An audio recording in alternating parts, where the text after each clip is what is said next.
My name is Margaret Chin, and I'm 52 years old. 3 months ago, I buried my husband of 12 years while his adult children planned my eviction. Today, I'm renovating what they thought was their inheritance into senior housing, while they scramble to find apartments they can afford. But let me start from the beginning. I met Robert Anderson at a grief support group. We were both widowed, both in our 40s, both trying to figure out how to live again. He was a successful architect who'd lost his wife to cancer. I was a nurse practitioner who'd lost my husband in a car accident. Neither of us was looking for love, but sometimes love finds you anyway. My kids think I'm betraying their mother by being here, he told me over coffee after our third meeting. They don't understand that you can honor the past while still living in the present. Robert had 3 adult children.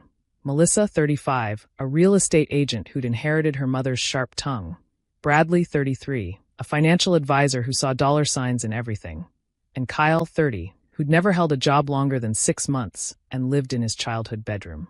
They're still processing their loss, Robert explained when I first met them. Give them time. But time didn't help. From the moment Robert introduced me, they made it clear I was an unwelcome intruder.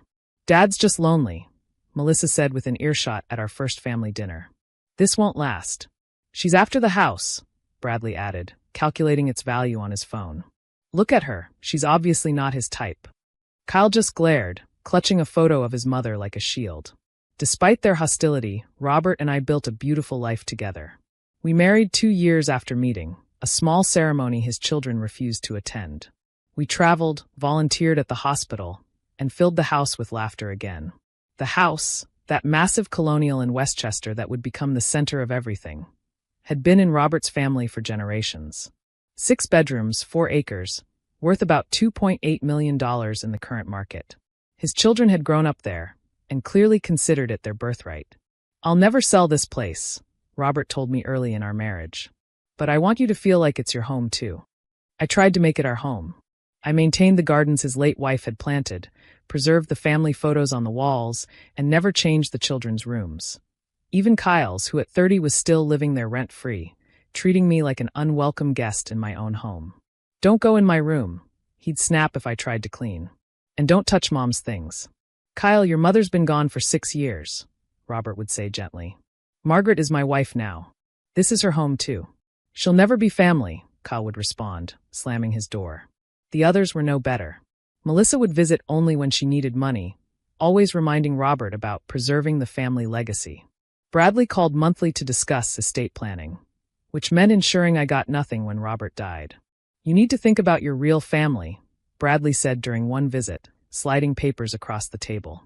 This prenup modification would protect the kids' interests. My wife is my real family too, Robert replied, pushing the papers back and signed. And I'll handle my own estate planning, thank you. That's when Robert made the decision that would change everything. Without telling anyone, he transferred the deed to the house to me. I want you to have security, he explained when showing me the documents. My kids have their mother's life insurance, their trusts, their own careers. Well, except Kyle. But you've given up everything to make a life with me. If something happens to me, I don't want you fighting them for your own home. Robert, they'll be furious. Then they'll be furious, he said firmly. This is my decision. You've brought joy back into this house. You've made it a home again, not just a museum to their mother. It should be yours. We kept the transfer quiet. The property taxes and bills still came in Robert's name, and I saw no reason to provoke his children unnecessarily. They already resented me enough. For 5 more years, we lived happily. Robert's health was good, our marriage was strong, and I'd learned to ignore his children's hostility. Melissa would sweep through the house like she owned it, Bradley would make snide comments about gold diggers, and Kyle continued to live in his room, contributing nothing but antagonism. Then Robert had a stroke. It was massive and sudden. One moment he was working in his study, the next he was on the floor. By the time the ambulance arrived, he was gone. My world shattered in an instant. His children arrived at the hospital within hours, but not to comfort me. While I was still in shock, they were already discussing the estate. We'll need to secure the house immediately, Bradley said, not even looking at me. Make sure nothing goes missing. Kyle's already there, Melissa added. He'll keep an eye on things. I need to go home, I said numbly. I need to. It's not your home anymore, Melissa cut me off. You were just Dad's second wife. Now that he's gone, you're nothing to us. I was too grief-stricken to fight. I went home, yes, home, and tried to process the loss of the man I loved while his children circled like vultures. The funeral was a blur. I sat in the front row as his widow, while they acted like I didn't exist. They gave eulogies about their father that pointedly excluded the last 12 years of his life, the years with me. They displayed photos that stopped at their mother's death, as if Robert's life had ended with hers. 3 days later, I was making breakfast when the doorbell rang. Melissa stood there with a manila envelope and a satisfied smile. "Eviction notice," she said, handing it to me. "You have 30 days to vacate the premises." "Excuse me?" "You're not really family," she said, the words sharp as knives. "This is the Anderson family home. Dad's gone, which means it passes to his children, his real family. We've been more than generous, giving you 30 days. Behind her, Bradley and Kyle were directing moving trucks into the driveway. "We're taking inventory," Bradley announced. "Don't even think about removing anything. We have photos of every item in this house." "Where am I supposed to go?" I asked, still reeling. "That's not our problem," Kyle said, speaking directly to me for the first time in years. "Maybe you should have thought about that before you latched onto our father." I looked at the eviction notice, then at the three of them, so sure of their victory. And I made a decision. "You're right," I said quietly. "I'll pack my things." They were surprised by my easy acceptance, but pleased. They spent the next hours walking through the house, discussing renovations and sales strategies, while I packed my personal belongings. "We'll list it for at least $3 million, Melissa said, already calculating her commission. "Split 3 ways, that's $1 million each." "Finally," Kyle added, "I can get my own place. A real place." "Don't forget Dad's investments," Bradley chimed in. "The portfolio alone is worth another $2 million. They were so busy counting their chickens, they didn't notice me making phone calls. On the morning I was supposed to leave, they arrived early. Melissa with a locksmith, Bradley with movers, Kyle with a U-Haul for his belongings. They found me in the kitchen, calmly drinking coffee with several boxes beside me. "Good, you're ready," Melissa said. "We'll do a walkthrough to make sure you haven't taken anything that belongs to the estate." "Of course," I agreed. "But first, there's something you should know." I pulled out a folder and slid it across the table. "Your father transferred the deed to me 5 years ago. This house is mine." The silence was deafening. Bradley grabbed the papers, scanning them with growing horror. This can't be legal," he stammered. "Completely legal," I assured him. "Filed with the county, property taxes paid, all proper documentation. Your father wanted to ensure I'd have a home if anything happened to him. You manipulated him." Melissa shrieked. "You stole our inheritance." "I loved him," I said simply.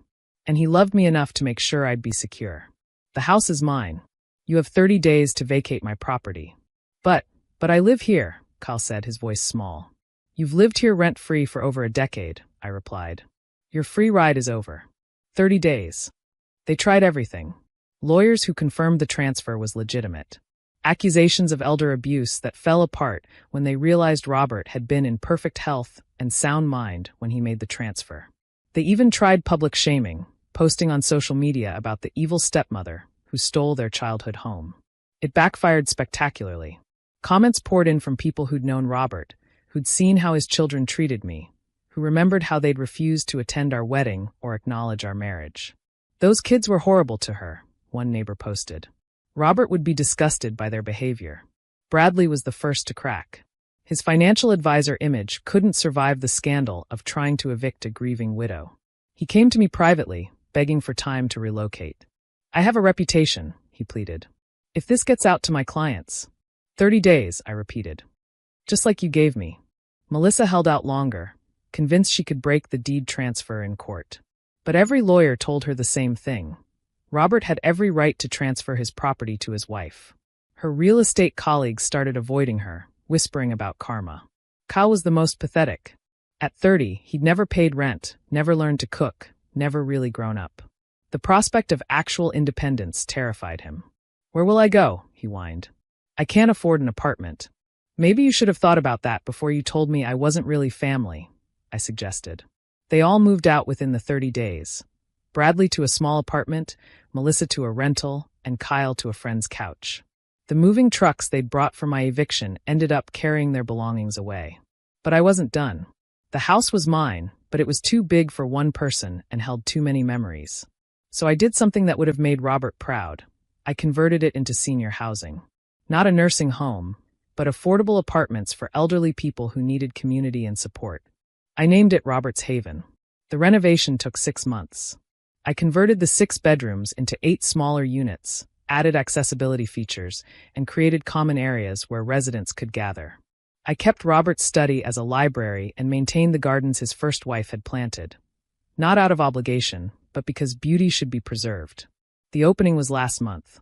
The local paper covered it, including the backstory of how the house came to be mine. The headline read, "Widow transforms inherited home into senior haven after stepchildren's eviction attempt." Melissa, Bradley, and Kyle all reached out after seeing the article. Not to apologize, they're incapable of that, but to complain about how I'd ruined their reputation and destroyed their father's legacy. "Your father's legacy isn't a house," I told them. "It's how he treated people. He was kind, generous, and saw the best in everyone. Even you 3, though you never deserved it." Last week, I received an application for residency from an unexpected source, Kyle. At 33, he's not a senior, but he's homeless, jobless, and desperate. The friend's couch didn't last long, and his siblings won't help him. "Please," he begged. "I know I was awful to you.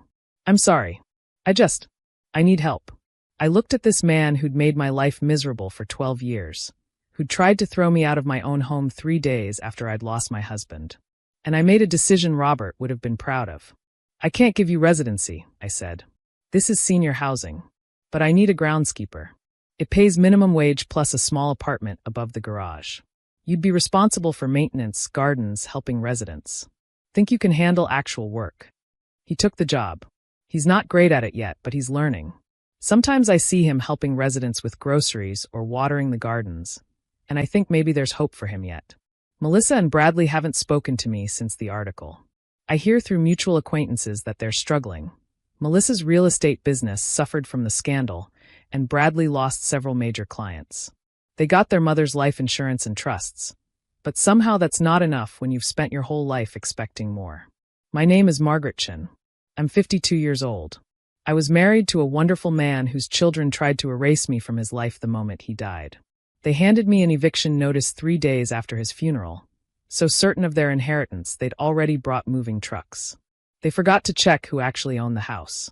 They forgot that their father loved me enough to ensure my security. They forgot that karma has a way of returning the energy you put into the world. Now I live in a small apartment in what was once their childhood home, surrounded by grateful seniors who finally have affordable housing. Kyle tends the gardens his mother planted, finally learning what it means to work for something. And somewhere, I hope Robert is smiling, knowing that his house is still filled with love, just not the kind his children expected. "You're not really family," Melissa said, handing me that eviction notice. She was right. I'm not their family. I'm the woman who loved their father, who made his final years joyful, and who honored his wishes even when it meant standing up to their greed. Family isn't just blood. It's the people who stand by you, who build a life with you, who see you as more than just an inheritance to claim. Robert knew that. His children never learned it. And that's why I'm here and they're not. Thanks for watching. See you again in the next video. Stay stunned.